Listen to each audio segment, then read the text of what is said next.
Kematian adalah satu-satunya kepastian yang tidak pernah gagal menepati janji.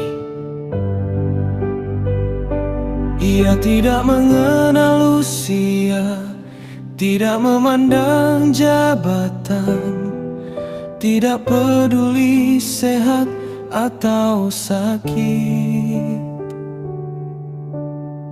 Ia datang tanpa aba-aba, tanpa pemberitahuan, tanpa kompromi. Berapa banyak dari kita yang menyaksikan sendiri, keluarga, saudara, sahabat, tetangga yang kemarin masih hidup normal, masih makan bersama, bercanda, bekerja, beribadah ala kadarnya, lalu hari ini sudah terbaring kaku, tak lagi bisa bicara, tak lagi bisa memilih. Ironisnya, tak satu pun dari mereka tahu bahwa itu adalah hari terakhirnya. Sehari sebelum wafat, mereka masih memiliki rencana.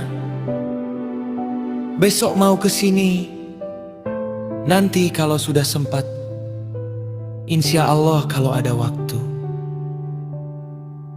Namun ajal tidak pernah menunggu, insya Allah versi kita.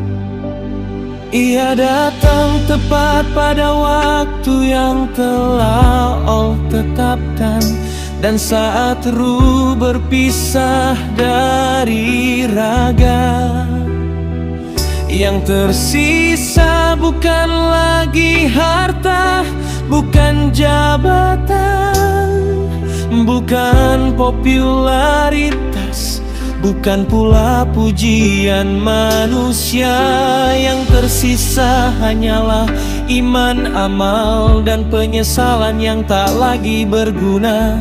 Saat itulah kesadaran datang, tapi sudah terlambat. Pada saat kematian, manusia baru benar-benar paham mana yang sia-sia, mana yang berharga, mana yang seharusnya diperjuangkan.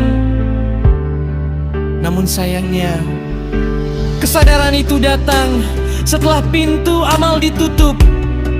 Tidak bisa lagi salat, tidak bisa lagi taubat, tidak bisa lagi menghadiri majelis ilmu, tidak bisa lagi meminta maaf,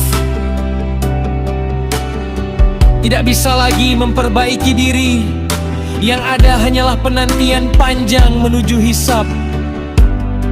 Maka pertanyaannya kembali kepada kita yang masih hidup, kita yang hari ini masih bernapas, masih diberi waktu, masih bisa memilih. Masihkah hari ini kita berani menjauh dari Allah, padahal hanya Dia satu-satunya tempat kembali.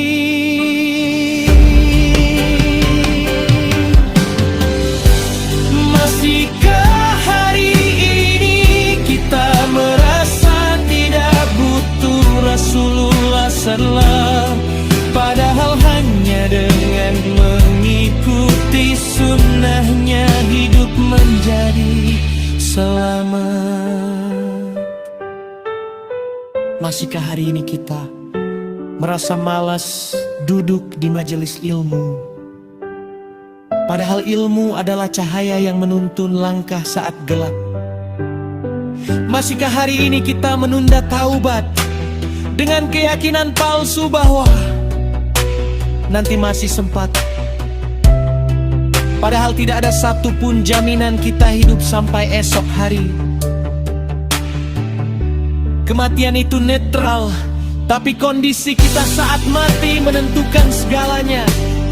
Kematian bukan musuh, namun keadaan saat mati bisa menjadi keberuntungan atau kehancuran. Orang yang wafat dalam ketaatan, meski amalnya sedikit, akan disambut dengan rahmat. Namun orang yang wafat dalam kealayan, meski dunianya penuh prestasi, akan menghadapi penyesalan tanpa akhir. Karena setelah mati, tidak ada lagi istilah perbaikan diri. Yang ada hanyalah hasil akhir. Maka bangkit adalah pilihan, bukan paksaan. Allah tidak memaksa kita berubah, namun Allah memberi peringatan. Bangkit memperbaiki diri bukan berarti harus sempurna. Yang Allah minta hanyalah jujur ingin berubah dan sungguh-sungguh melangkah. Sedikit demi sedikit, hari ini lebih baik dari kemarin. Hari ini lebih dekat dari sebelumnya. Karena orang yang paling beruntung bukan yang paling banyak amalnya, tetapi yang terus berusaha kembali sebelum terlambat. Dan akhirnya pertanyaan itu kembali menghantam diri kita sendiri. Bukan untuk dijawab dengan lisan, tetapi dengan pilihan hidup. Yes, aku mau bangkit, bertaubat dan mendekat. No, aku memilih menunda dan tetap lalai. Ingat, kematian sedang menuju kita. Ia tidak bisa dihentikan. Yang bisa kita atur hanyalah kesiapan kita saat ia tiba. Karena ketika ajal datang, semua akan berhenti. Game over. Dan hasilnya kekal. Maka hari ini pilihlah dengan sadar. Yes, akan.